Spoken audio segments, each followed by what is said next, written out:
In a weird way, it reminds me of Pepper. This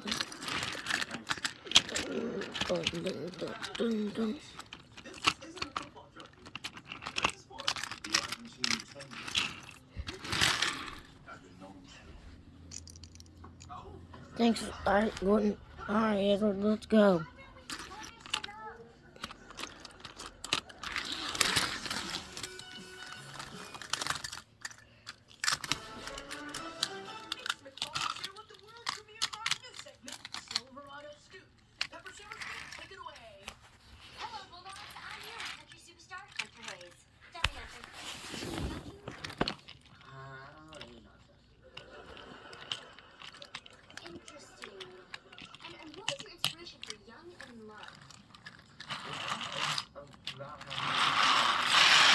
Edward left off with the goods, but little did he know he would get there would be a surprise up ahead.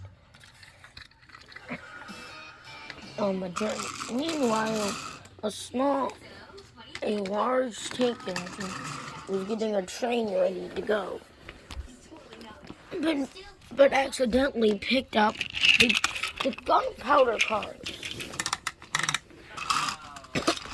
that Edward had dropped off.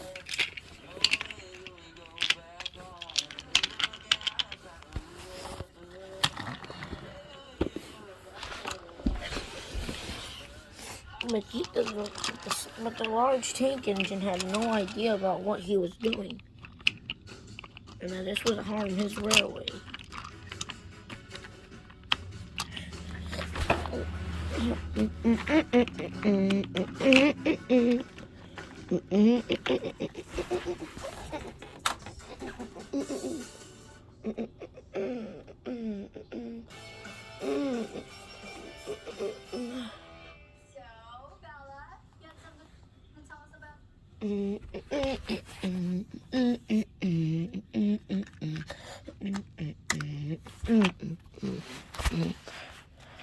He pulled off with the cars, but then he had to suddenly stop due to the car's failure in the coupling system.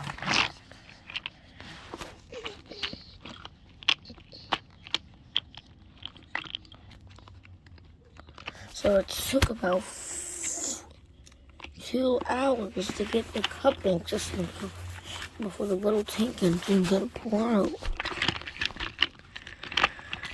Once they were coupled, he pulled out, but the switch was set incorrectly.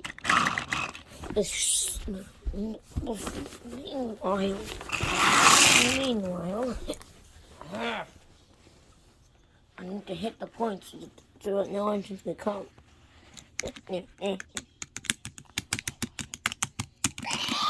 Alright, that's good. I'm gonna go back. See. Edward had no idea what was going on, but he just soon the tank engine came towards it, and then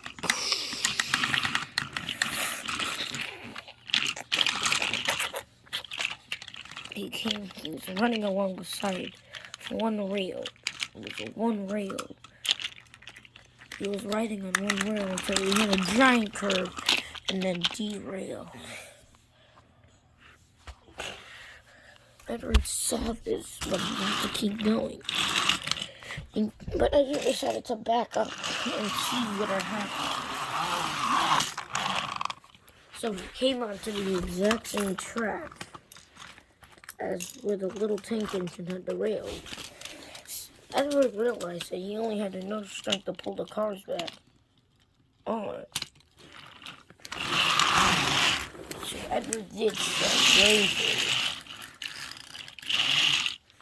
Edward's driver got out to unjam the switch. Gotta get this out.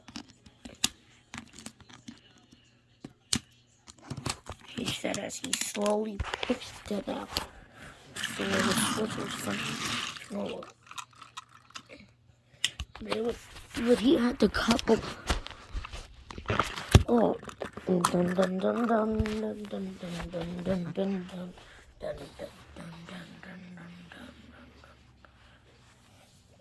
A helicopter was flying over and got a full-size shot of it.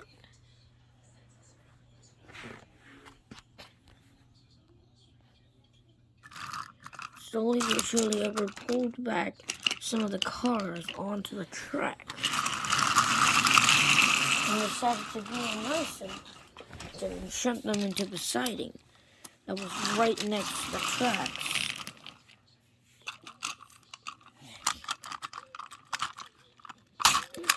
After the cars were uncoupled, Edward went forward to see what else this side of the island had in store.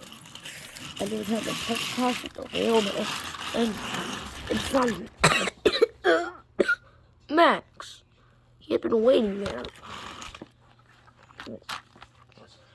Well, Edward told Max that they were going to back up and go back to the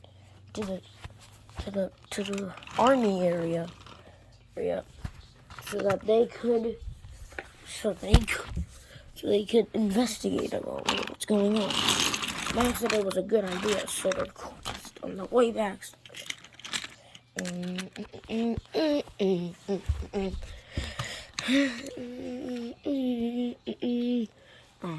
to the night we go.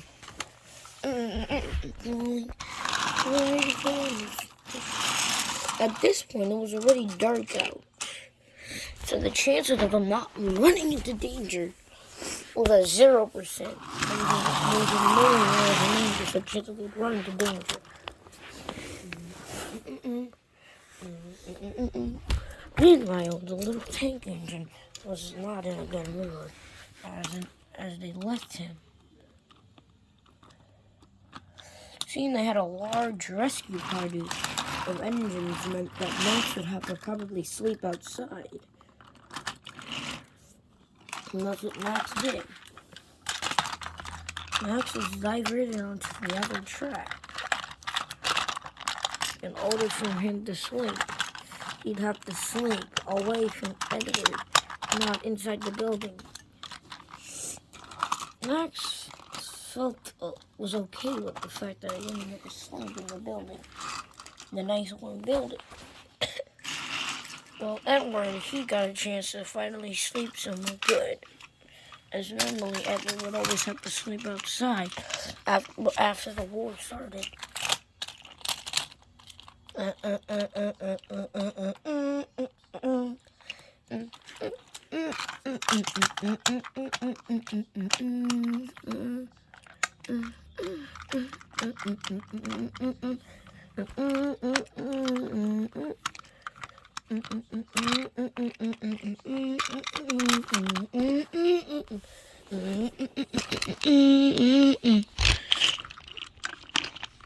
they backed up the cars, as Edward backed into the station, backed inside of the workshop where they would sleep